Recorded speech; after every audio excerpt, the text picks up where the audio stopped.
শুভ সকাল বন্ধুরা, তোমরা সবাই কেমন আছো? আশা করি তোমরা সবাই খুব ভালো আছো। আর আমি আছি মোটামুটি, ভালো নেই গো আজকে।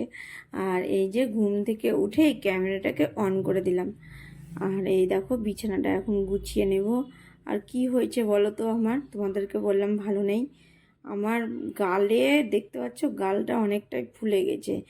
গালে ব্যথা, মাড়ি ফুলে গেছে, কিসের জন্য জানি না। ঠিকঠাকভাবে কথা বলতেও পারছি না, ঠিকঠাকভাবে খেতেও পারছি না, বড় করে হা করতেও পারছি না। এইরকম অবস্থা হয়েছে জানো। কিসের জন্য কেন কে জানি, ভগবানই জানে, কিছু বুঝতে পারছি না গালে কি হয়েছে। এর থেকে মনে হয় জ্বর হওয়া অনেক ভালো, এটা বেশি কষ্টকর আমার কাছে। এই গালে ব্যথাটা 2-3 দিন হয়ে গেল, সারছেই না। কি যে করব বুঝতে পারছি না। ভাবছি আজকে ডাক্তারের কাছে যাব বিকালবেলায়, দেখা যাক। ভালো লাগে না জানো, চট করে ডাক্তারের কাছে যেতেও ইচ্ছা করে না, কিন্তু এই যে এই জ্বালা নিয়ে আর পাচ্ছি না, এবার যেতেই হবে। আর মুড়ি চিবাতে পারছি না, সব গলিয়ে গলিয়ে খাবারগুলো খাচ্ছি, এইরকম অবস্থা হয়েছে আমার। তো চলো, যতই যাই হোক, শরীর খারাপ হোক আর যাই হোক, কাজ তো করতেই হবে বাড়ির, বলো। তাই দেখো বিছানা টিছানা ভালো করে গুছিয়ে নিলাম, তারপরে ঘরটা ঝাড়ু দিয়ে দেবো। এই তো ঘরটা ঝাড়ু দিলে সকালের আশিবাসি কাজগুলো সারা হয়ে যাবে। আর রাত্রেই বাসন ধুয়ে রেখেছিলাম, টেনশন নাই।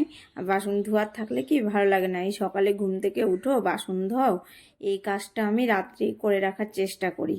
তো চলো এখন একটু যাব, ঘরের চিরুনিগুলো দেখলাম কেমন যেন হয়ে আছে, তাই চিরুনিগুলোকে নিয়ে বসবো। কদিন থেকেই ভাবছি চিরুনিটা পরিষ্কার করব।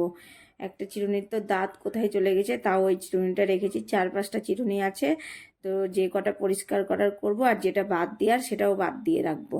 তারপরে ফ্রেশ হয়ে রান্নাবান্নাটা করে নেব, রান্নাবান্নাটা তাড়াতাড়ি করব, তারপরে ঝ্যামনাটা মেটাবো। রান্নাটাই হচ্ছে সব থেকে বড় কাজ, তাই না? সব কিছুই মেন মেন কাজ, কিন্তু রান্নাটা হয়ে গেলে মনে হয় অনেকটাই কাজ হয়ে গেল। অনেক দিন পরেই তোমাদের সঙ্গে বাড়ির রুটিন আজকে আমি শেয়ার করলাম, কেননা বেশ কিছুদিন তো ছিলাম না। দিদির বাড়ি গিয়েছিলাম, ওদের বাড়িতে ছিলাম, তারপরে আসলাম, তারপরে তো আবার হোলি উৎসব পালন হলো আমাদের এখানে, দেখলেই তো তোমরা, তাই না? তো চলো, অনেকক্ষণ থেকেই আমি ব্রাশটা খুঁজে পাচ্ছিলাম না, চিরুনি পরিষ্কার করব তাই। আর দেখো ব্রাশটাতে যেন কি লেগে আছে, ভালো করে ধোয়া হলো, কেমন যেন হয়ে গেছে। তো ওই ব্রাশ দিয়ে চিরুনিগুলো পরিষ্কার করছি, কিছু করার নেই। আর যখন যেটা প্রয়োজন তখন সেটা কিন্তু পাওয়া যায় না হাতের কাছে, খুঁজাখুঁজি করে তারপরেই পাওয়া যায়।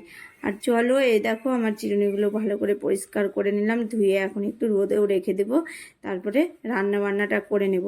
তারপরে আজকে স্নান করব, আগে রান্নাটা সেরে নিই তারপরে।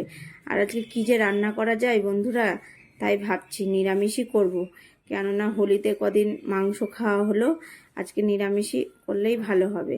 তো চলো কি রান্না বান্না করি সবটাই তোমাদের সঙ্গে শেয়ার করব। আর এই দেখো আমার চিরুনি কিন্তু চকচকা হয়ে গেছে, তাই না? সবজিগুলো সব ফ্রিজ থেকে বের করে রেখেছিলাম সকাল সকাল। আর এই দেখো বানিয়ে নিয়েছি সজনে ডাঁটা, মিষ্টি কুমড়ো, পটল, বেগুন, মিষ্টি আলু সব দিয়ে করব একটা মিশানো তরকারি। তার জন্য আমি সব কিন্তু আলাদা আলাদা করেই আজকে ভাজবো। আর এইভাবে ভেজে ভেজে করলে না তরকারিটা একটা অন্যরকম টেস্ট আসে, খেতেও বেশ ভালো লাগে জানো। আর মিষ্টি কুমড়া তো আমি ভাবছি কি নেই বাড়িতে, অনেক খোঁজাখুঁজি করার পরে মিষ্টি কুমড়াটা পেলাম। আর এই তরকারিতে যদি মিষ্টি কুমড়া না দিই না, তবে ঠিকঠাক জমে না, তাই না বন্ধুরা বলো? শুধু এই তরকারিটা করলেই হবে না, কারণ এই তরকারিটা শুকনো শুকনোই হবে, কারণ মিশানো তরকারি। তাই কৃপাচার্যের জন্য একটা কিছু ঝোল করতে হবে। তো ডাল করব না জানো, ডাল ভালো লাগে না খেতে, তাই ভাবছি ওকে বড়ি দিয়ে, আলু দিয়ে, বেগুন দিয়ে এই একটা ঝোল করে দিব। আর এটা তো হলো মিশানো, এটা হয়েছিল না দারুণ খেতে। আর আমি তো একটা মশলা দিয়ে দিয়েছিলাম, ওই যে ভেজে রেখেছিলাম মশলা, ওই মশলাটাই দিয়েছিলাম, আর দারুণ একটা গন্ধও বেরিয়েছিল জানো, ম করছিল গোটা বাড়ি। তো চলো আমার রান্না বান্না কমপ্লিট, তোমাদের সঙ্গে কথা বলতে বলতে এই যে ধোঁয়া ওঠা ভাত, আর এই দেখো ঝোল, আর এখানে আছে মিশানো তরকারি। ব্যাস, এবার আমি যাব ঘর টর মুছে স্নান সেরে নিয়েছি, আর পুজোও করা কমপ্লিট, এবার খাওয়া দাওয়া করতে হবে। ভুড়ি ভোজটা তো করতে হবে, ভুড়ি ভোজ বলছি নিরামিষ, কিন্তু তাও হচ্ছে ভুড়ি ভোজ, কারণ এই তরকারি দিয়ে আজকে ভাত খেতে ওয়াও লেগেছে জানো। তো চলো পাঁপড়টা ভেজে নিলাম, নিরামিষের নিরামিষের সঙ্গে একটু পাঁপড় লাগেই, তাই আমরা দুজনেই খেতে বসে গেলাম। তোমাদের দাদাভাই চলে এসেছিলো।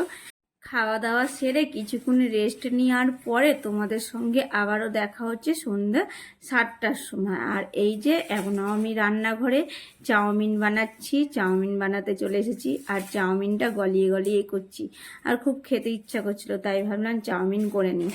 তো চলো, এখন চাউমিনটা ভালো করে বানানো হয়েও গেল, রেডি চাউমিন।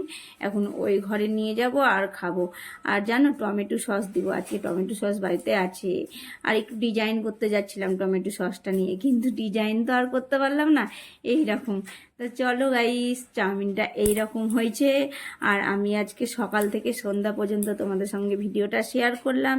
তো চলো গাইস, ভিডিওটা আজকের মতো এতটাই। কালকে আবার দেখা হবে নতুন কোনো ভিডিওই। আর তোমরা সবসময় ভালো থেকো, সুস্থ থেকো। আর আমার ভিডিও ভালো লাগলে লাইক করে দিও, আর সাবস্ক্রাইব করতে তো ভুলবেই না যারা নতুন বন্ধুরা আছো। তো টাটা।